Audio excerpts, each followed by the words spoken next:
तेलुगु समाज शिक्षण संस्था संचालित पीईएम हाई स्कूल में जागतिक महिला दिन सैकड़ों महिलाओं के साथ मनाया गया है।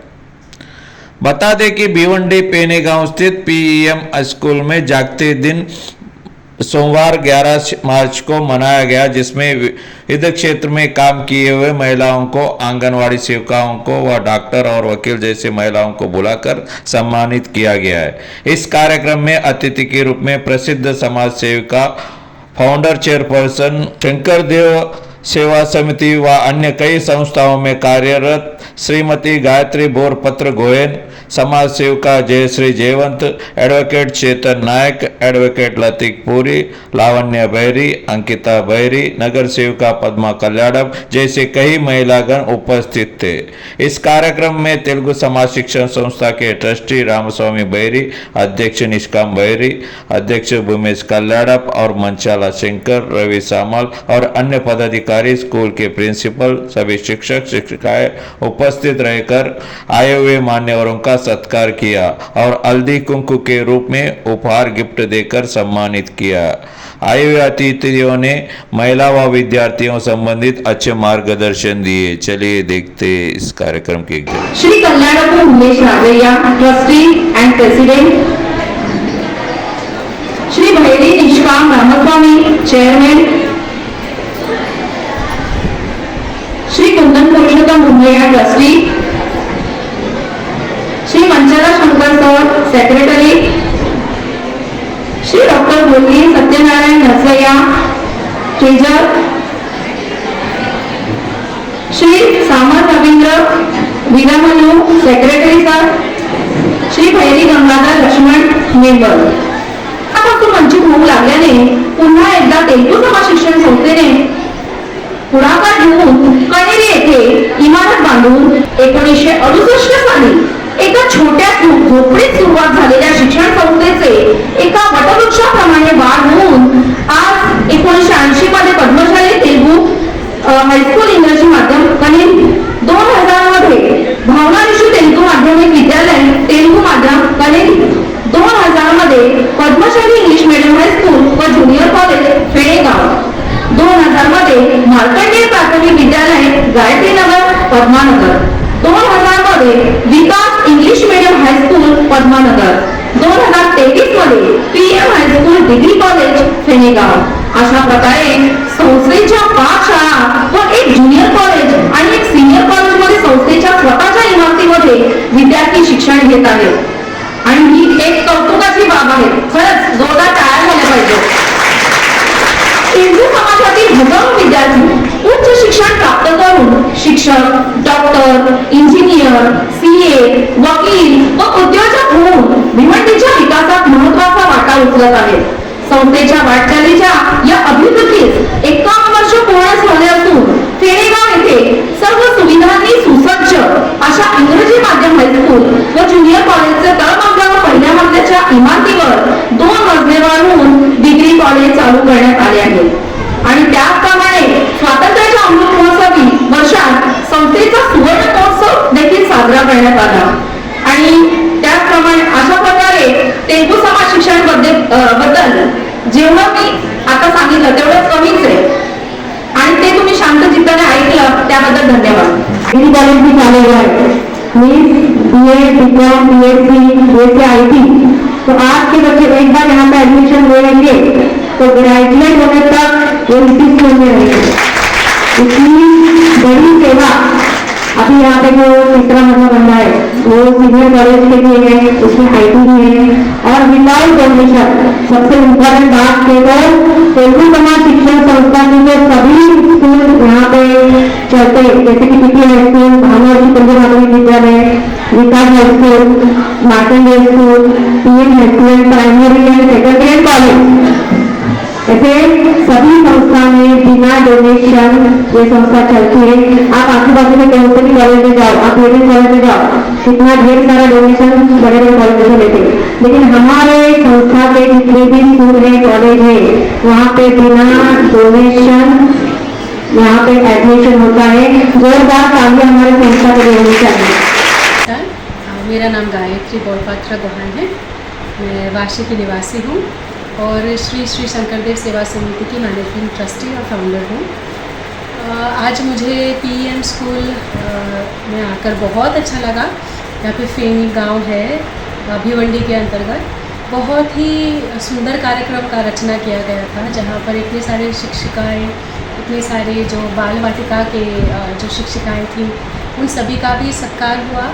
और साथ में मुझे एक अनूठा सौभाग्य प्राप्त हुआ कि यहाँ के जो मैनेजिंग ट्रस्टी हैं उनसे भी सीधा संपर्क करने का मुझे सौभाग्य प्राप्त हुआ। और यहाँ के जितने भी अभिभावक थे उनसे भी संपर्क करने का, एक महिला दिवस के अंतर्गत ऐसा एक कार्यक्रम शायद ही मैंने पहले कभी अटेंड किया होगा। और जिस प्रकार का विषय रखा गया चर्चा के लिए या बौद्धिक के लिए, वो भी बहुत ही अनूठा था, क्योंकि सर्वप्रथम जो बच्चों की प्रतिभा हमने देखी, इतनी सुंदर उन्होंने उसका उदाहरण दिया। फिर चाहे वो नृत्य शैली से हो, फिर चाहे वो अपने गीत के माध्यम से हो, बहुत ही सुंदर हृदय स्पर्शी उन्होंने अपने बात रखी।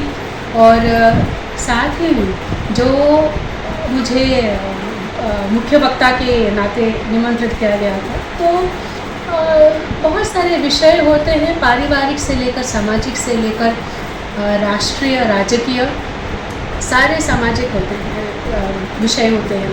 उन सारे विषयों को छूते हुए मैंने अपना पक्ष रखने, अपनी बात जो है वो रखने की प्रयास करी। और सबसे जो अच्छा लगा मुझे ये है कि सारी बहनों ने उसमें भाग लिया और प्रश्न उत्तर का भी सत्र रहा, जिसमें उन्होंने खुलकर अपने प्रश्न पूछे, अपनी मनोनिवेश भी किए, उन्होंने व्यक्त किए। जिस तरह महिलाओं ने आपसे प्रश्न उत्तर पूछा, तो उसमें कौन से सब्जेक्ट के ऊपर विषय निकला, थोड़ा उसके बारे में बताओ। बहुत सारे ये जो विषय है ये सामाजिक और बहुत हद तक राजनैतिक विषय होता है। वित्तीय विषय को भी हम इसमें पकड़ सकते हैं, क्योंकि महिलाओं के मन में सामाजिक दृष्टिकोण से जिस प्रकार से महिलाएं प्रताड़ित होती हैं, उनके मन में ऐसा एक विक्टिम मेंटालिटी जिसे हम कहते हैं, ऑलमोस्ट वो एक छाप सा मुझे नज़र आया। पर सामाजिक कार्यकर्ता होने के नाते उन महिलाओं के जो यह एक वेदना है, उसकी स्वीकृति देते हुए उनको कैसे हम एलिवेट कर सकते हैं, ये हमारा उद्देश्य रहता है। तो महिलाओं का ये एक मार्गदर्शन तो मैं नहीं कहूँगी, पर उनको एक रेखा, कैसा एक उनका जीवन रेखा होना चाहिए, कैसा उनका कार्य पद्धति होनी चाहिए, इस पर हमने आलोकपात किए। और उनको बोला कि सामाजिक दृष्टिकोण जो है ये समाज हम में से ही बनता है, आप और मेरे से ही बनता है। और इसमें हम कैसे दृष्टिकोण को हम अग्रणी भूमिका देते हैं, अग्रणी स्थान देते हैं, वो हम ही निर्णय करते हैं।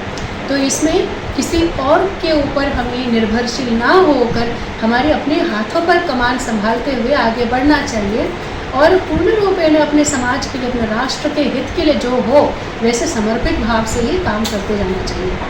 अच्छा, महिलाओं को आपकी तरफ से क्या संदेश देना चाहते, और आज के युवा पीढ़ी जो सोशल मीडिया के माध्यम से तरह तरह के जो इस तरफ दौर पे गुजर रहे, तो वैसा विद्यार्थियों के लिए माँ का और क्या उसमें रोल होना चाहिए, किस तरह उनको दोनों का रिलेशन होना चाहिए, थोड़ा उसके बारे में थोड़ा बताओ। जी, आजकल के जो युवक युवती होते हैं वो बहुत ही मेधावी होते हैं, बहुत ही स्मार्ट है, बहुत ही इंटेलिजेंट है। तो उनको हम किसी भी तौर पे हम कम नहीं नाप सकते। ऐसे में माता पिता, अभिभावक की जो भूमिका होती है ये अत्यंत ही महत्वपूर्ण हो जाता है। मैं तो ये कहूँगी कि बाकी पुराने गत समय के जितने भी विषय थे, उनसे आज के माता पिता को थोड़ी किंचित अधिक उनको मनोनिवेश करना पड़ेगा अपनी अभिभावक होने का, अपने माता पिता होने की भूमिका को लेकर। क्योंकि बच्चे में क्या गुण लेनी चाहिए, क्या नहीं लेनी चाहिए, कदाचित वह विवेक बुद्धि अभी नहीं है। इसी कारण ही माता पिता होते हैं, इसी कारण ही अभिभावक होते हैं, इसी कारण ही शिक्षक शिक्षिकाएं होती हैं। तो उनके जो अपने दायित्व है उसको वो अच्छे प्रकार से निर्वाह करें, ये अत्यंत आवश्यक है। मैं इस एक जो विचारधारा है कि माता पिता को मित्र बनना चाहिए, मैं इससे पूर्ण रूपेण मैं सहमति नहीं रखती हूँ, क्योंकि किसी भी बच्चे के जीवन में मित्र असंख्य होंगे, उसके पूरे जीवन में वो बहुत सारे मित्र लेकर आएंगे, लेकिन माता पिता केवल एक सेट ही होता है, एक ही वो माता और वही पिता होते हैं। वे भी अगर माता पिता न बन के केवल मित्र रह जाते हैं तो उनके उस बच्चे के जीवन में मार्गदर्शक होने के नाते जो माता पिता का भूमिका है वो कौन निभाएगा। तो माता पिता को अपना वो भूमिका नहीं भूलनी चाहिए, बिल्कुल मित्र होना चाहिए, बिल्कुल होना चाहिए, मित्र होना चाहिए, मार्गदर्शक होने चाहिए, परंतु माता पिता के रूप में ही, न कि मित्र के रूप में।